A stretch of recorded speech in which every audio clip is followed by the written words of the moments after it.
Жер күннен санағанда үшінші планета. Сендер әрине жер туралы көп нәрсе білесіңдер. Өйткені ол біздің планета.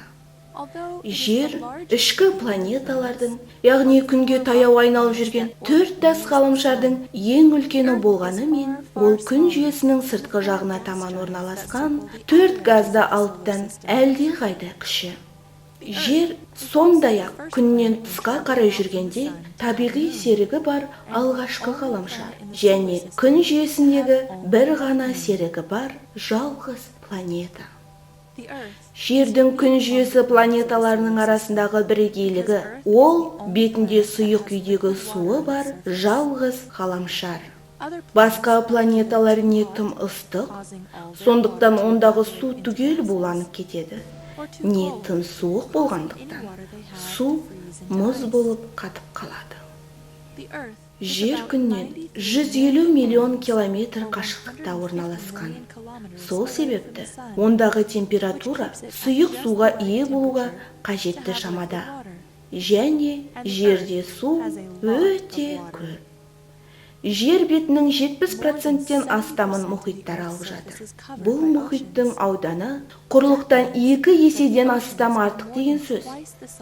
Жерде су өте мол болғандықтан, оны кейде көгілдір планета деп те атайды.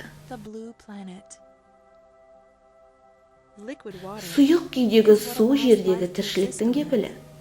Біздің білуімізше, жер тіршілікке ие жалғыз орын. Адамдармен бірге өсімдіктер мен жануарлардың миллиондаған түрлері жер планетасын өз үйіміз деп санайды. Жердің тағы бір маңызды ерекшелігі оның атмосферасы. Атмосфера бұл жерді толық қоршап тұрған қалың газды қабат. Ол негізінен азот пен оттегінен тұрады. Атмосфера бізге тыныс алуға мүмкіндік береді. Ол сондай-ақ күн қызуын ұстайтын жамылғы ретінде әрекет етіп, жердегі жылуды сақтауға көмектеседі. Атмосфераның тағы бір пайдасы ол жерді күннің зиянды ультракүлгін сәулелерінен және де метеорлардан қорғайды. Ғарыштан жерге құлаған нәрсенің бәрі атмосферадағы газдарға үйкеледі де қатты қызады. Олардың көбісі жер бетіне жетпей-ақ толық өртеніп кетеді. Ал қалғандары жерге тигенше әлде қайда кішірейіп кетеді. Жер күнді айналады. Күнді бір айналып шығуға қажетті уақыт жыл деп аталады.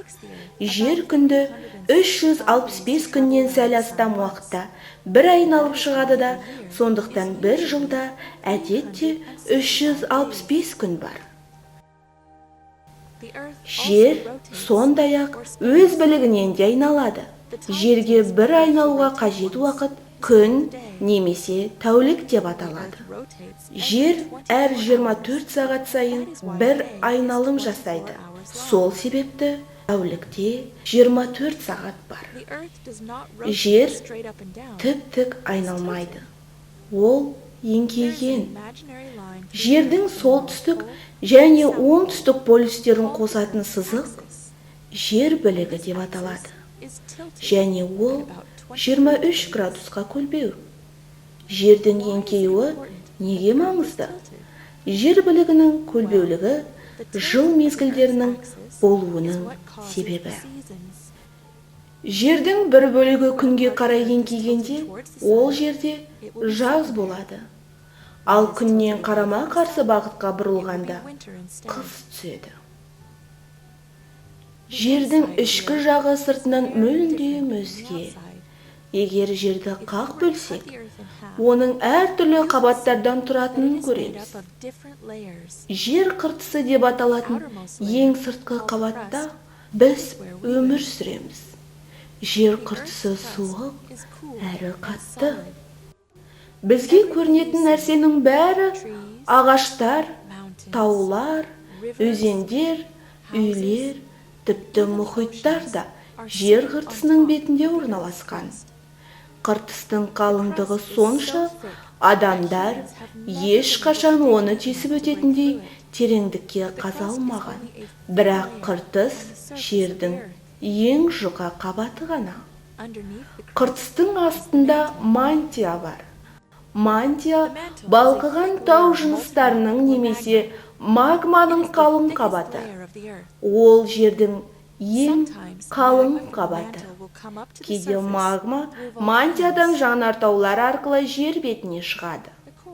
Ядро жердің тура ортасында орналасқан, және ол өте ыстық.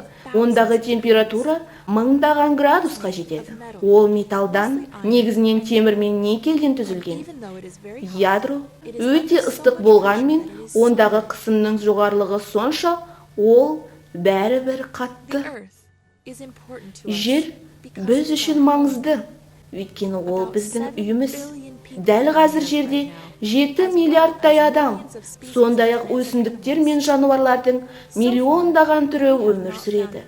Осы уақытқа дейін бүкіл әлемнен бізге жайлы қоныс болуға жарайтын басқа ешбір планета тапқан жоқпыз. Сондықтан өз планетамызды аялап ұстау өте маңызды.